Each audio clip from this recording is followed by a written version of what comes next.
So now you know everything we know that matters to you, because there isn't anything beyond that.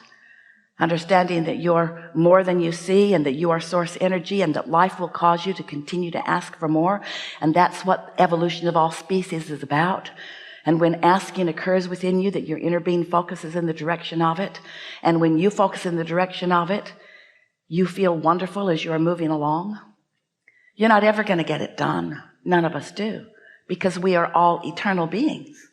And so it's such a nice thing to know that there will always be, while you're here in your human form, there will always be somewhat of a gap between what you have newly asked for and what you've practiced enough that you are vibrationally completely in alignment with, so that it has come into your experience in all aspects. Your thoughts are continually turning to things, because that's what this leading edge experience is all about.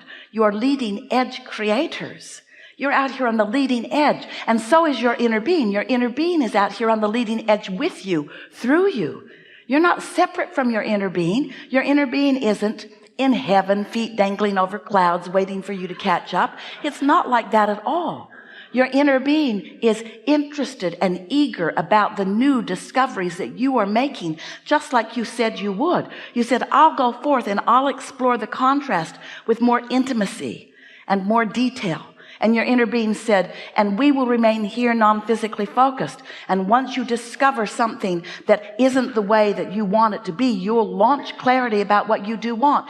And your inner being also said, you will launch a rocket of desire, but you will not be able to, in the very beginning of the launching of that desire, you won't be up to speed with it because it is too new for you, but it's not too new for us. We will know what you are asking for, and we will hold the frequency of it.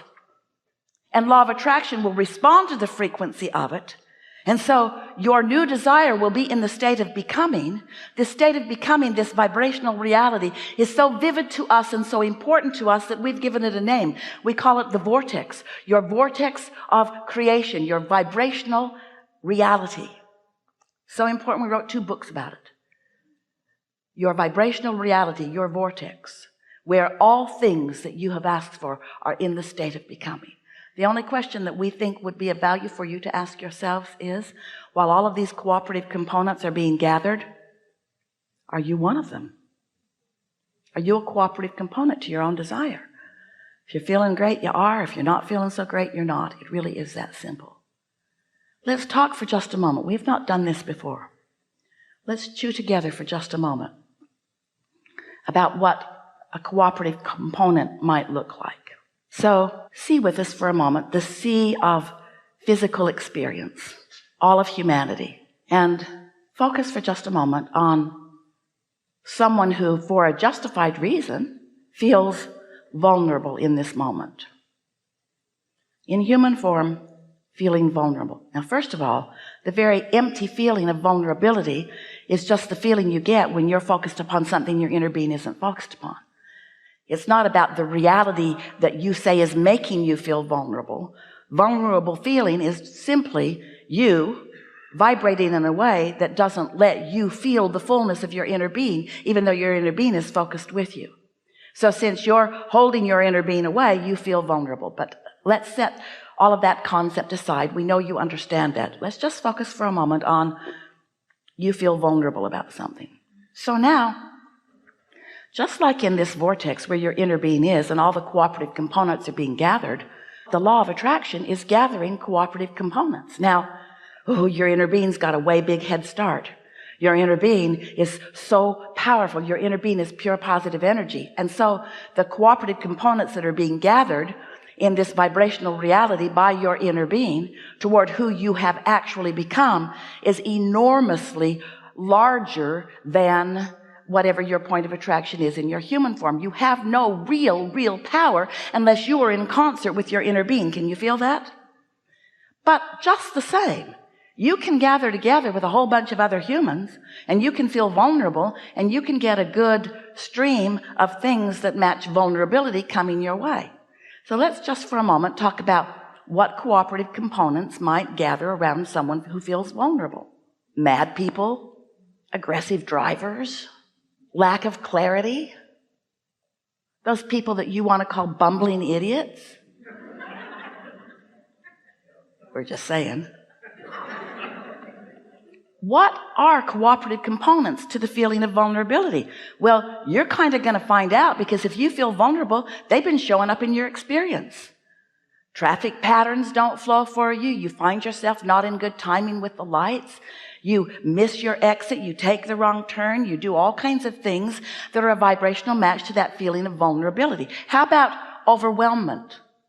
What kind of cooperative components are there to overwhelmment? Some of these things that we just pointed out to you. We just want you to notice that however you're feeling, cooperative components are supporting how you feel. And that's why you believe in the reality that you believe in, because you thought it was going to be that way, and then it was that way, and now you are so happy that you've confirmed that you are psychic and that you were right. I knew that was going to happen. I knew you were going to say that mean thing to me. I just knew that's the way you were going to respond to me. I just knew it. And so we're just saying that you might want to begin to take a little more ownership than might be comfortable at first in what's coming to you, because there is no assertion in this attraction-based universe. There's only attraction. There are not others out there asserting their awfulness or their orneriness or their badness or their meanness or their disrespect or their whatever. No one's asserting that into your experience. But you know, you think there is assertion because you keep getting things that you don't want. And you think that because things are coming to you that you don't want, that there must be assertion, because you wouldn't do that to you. But you are. It's only attraction. And once you see something or receive something or live something that you don't want, and you decide to say, wait a minute, let me see, how do I really feel about that? Sort of try to get ahead of your defensiveness, ahead of the usual rhetoric that you offer, where you really acknowledge, oh, wait a minute, I was feeling that way, a match to that, and therefore nobody asserted that into my experience. Law of attraction matched me up because I was a cooperative component to it. Now you're in power. Now you're in control. Now you're in charge of your own experience. In the moment that you accept that there's no assertion, that there's only attraction, and that if it's coming to you, you are a cooperative component to what's coming, and then you let your decision be to be a cooperative component to things that feel like love, and a cooperative component to things that feel like fun, and a cooperative component to things that feel like clarity. And you start practicing them. Practice with easy things first. Don't test yourself. And the universe will show you what you are a vibrational match to. We're going to open this to a discussion about whatever you want to talk about. We want to just put one very important conversation forward first. And that is, so law of attraction abounds. And you are the point of the law of attraction, but you are 2 points of it. There's the inner being attraction and there's the you attraction. And every time you ask for something, your inner being knew what you meant and began attracting to you that. And when you hold yourself in not cooperation, then you feel that discord. It's about you and you. It's not about you and anybody else. And once you get that, oh yeah, they misbehave. And then you have a knee-jerk response to them. We get why you think it has something to do with them. But it really has very little to do with them. It's all about you. So once you begin to reflect on what the law of attraction is and who you are in terms of you were source energy before you came into this body, and a part of you came into this body, and this important physical you is sifting and sorting and coming to new conclusions about things because you're on the leading edge of creation. And you launch the rocket, and your inner being rides that rocket and focuses upon it and attracts the cooperative components so that the new life that you have asked for is in the womb, so to speak, gestating, becoming what you are wanting it to be. And then you finding ways to focus in the direction of that until you are a vibrational match to it, and then catching up with it so that you are in vibrational alignment with what you have asked for, so that as those thoughts turn to things, you get to witness the unfolding. That's the best of all life experience. The law of attraction is responding to the vibration that you are offering. We just want you to be aware of that. And when we said earlier, start with things that are easy, here's what we mean. Some years ago, Esther went to San Francisco for her first visit, and she was impressed with it in so many ways, but she was astonished at the hills and streets that people lived on and were driving on. And she and Jerry drove to the top of this neighborhood and looked down a street that went all the way down to the bay. She could hardly believe that she had managed to drive the car up there. It was impressive, to say the least. Later, when we were wanting to help her and others understand about the law of attraction and to discuss the momentum in attraction, we said, imagine putting your vehicle at the top of that hill and taking the car out of gear and releasing any braking mechanism, and then decide that you're just going to give yourself a physics lesson to see what would happen if you just pushed your car a little bit forward. So it's easy to do. You're at the top of the hill and you just nudge it a little, it begins to move.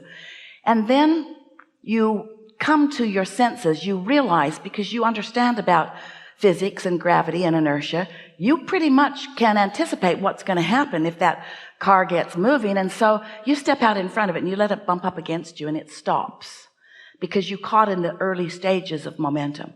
But you wouldn't want to be at the bottom of that hill trying to stop that car. Well, that's what we want to suggest relative to the thoughts that you've been thinking. A belief is just a thought that you continue to think. And some of those thoughts you've been thinking long enough that they have enough momentum that you're not going to stop them just because they're in your way. They have momentum that you're not going to give up on all at once. But in order to teach yourself the powerful law of attraction, and more important, your own creative control, and even more important, your guidance system and what your inner being knows about you, it would be so helpful if you would take a subject of 2 or 3 or 4 or 5 things that you don't have a lot of negative momentum about, things that you really don't have much opinion about at all, perhaps, and you focus upon them just softly and watch how quickly the law of attraction brings you evidence of its response to your thought. If you can show yourself how the law of attraction responds to you, if you can make yourself the center of this universe where the law of attraction is responding to you, where you know that you've got a pure, non-resistant thought, and you see what happens with a thought that holds no resistance, and you see how powerfully and how quickly universal forces move in the direction of it, you will give yourself the power to be or do or have anything that you desire. But you've got to show yourself your own ability to release your own resistance, because no one else can release it for you. No one else can think your thoughts, therefore no one else can vibrate for you, therefore no one else can be your point of attraction. Now you want to say, but what about the power of influence? And we agree with you. There's a big power of influence, because you are so nosy about what's going on. You give your attention to all kinds of things that you don't want to live, but you give your attention to them because they're real, because somebody else is living them, and without meaning to, you practice the vibration of things that you don't want to practice the vibration of. And you know how you know that you're practicing the vibration of something that you don't want to practice the vibration of? It doesn't feel good when you think about it. And so we're just saying, you might want to begin as soon as possible to be nicer to yourself by choosing more thoughts that feel better to you. And then watch what a cooperative universe surrounds you, how powerful and loved you are, how worthy you are of a wonderful life, how many good things are in the wings for you, and how the only reason that they haven't come fully into manifestation in your experience can be for only one reason. You've got thoughts that oppose them that you offer frequently. That's all. We've enjoyed this interaction immensely. What do you want to talk about? Nothing is off limits.